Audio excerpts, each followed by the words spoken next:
ఓం నమో శ్రీ లక్ష్మీ వెంకటేశ్వరాయ శ్రీ మహాగణాధిపతి నమః. కరారవిందేన పదారవిందం ముఖారవిందే వినివేశయంతం వటస్య పత్రస్య పుటేశయానం బాలం ముకుందం మనసా స్మరామి.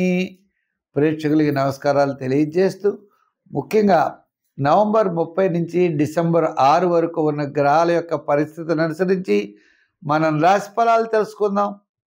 మరి ఈ రాశి ఫలాల్లో గురుడు కర్కాటకంలో ఉన్నాడు. మరి శనివారం నాటికి మళ్ళీ మిథునంలోకి రావడానికి అవకాశాలు ఉన్నాయి.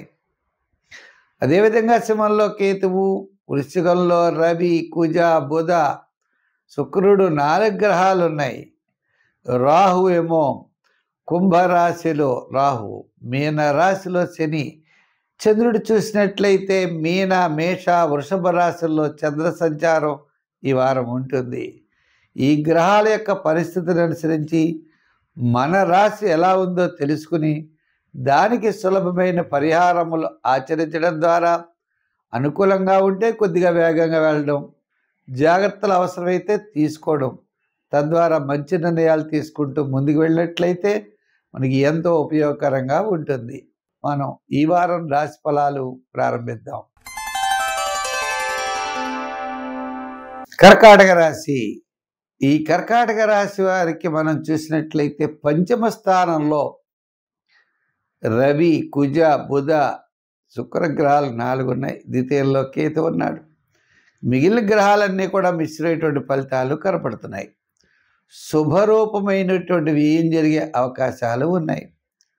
వార ప్రారంభంలో ప్రయాణాదులు ఉండొచ్చు. వారపు మధ్యలో కార్యజయం, ధనలాభం, వారాంతం ముఖ్యమైన వ్యవహారాలు చాలా ప్రోత్సాహకరంగా ఉంటాయి. మీరు మంచి ఆలోచనలతో ముందుకు వెడతారు. ఇతరుల యొక్క సహాయ సహకారాలు మీకు తప్పనిసరిగా లభిస్తాయి. గ్రహాలన్నీ కూడా మిశ్రమైనటువంటి ఫలితాలు ఉన్నప్పుడు నిదానం అన్నది చాలా అవసరం. తొందరపాటు చర్య పనికిరాదు. జత గ్రహాలన్నీ కూడా లగ్నంలో కురుడు, ఇలా అనేకమైనటువంటి స్థానాల్లో నవమంలో రాహు, ఇవన్నీ ఉన్నాయి. పెద్దగా యోగంగా ఇచ్చేటువంటి గ్రహాలైతే నవమంలో శని, అష్టమంలో రాహు. ఈ విధమైనటువంటి కాంబినేషన్స్ కొద్దిగా చికాకు కలిగించేటువంటి పరిస్థితులు అయితే ఉన్నాయి. అయితే వీటికి మనం ఏం కంగారు పడవలసిన అవసరం లేదు. చంద్రుడి యొక్క బలం ఉండడం వల్ల మనోధైర్యంతో, మానసికమైన ఉత్సాహంతో ఈ వారం మనం విజయం సాధించగలుగుతాం. అయితే దీర్ఘకాలికమైన ప్రయోజనాలు, వివాహాది ప్రయత్నాలు, గృహ నిర్మాణ ప్రయత్నాల్లో కొద్దిగా ఆలస్యం అవడానికి అవకాశాలు ఉన్నాయి.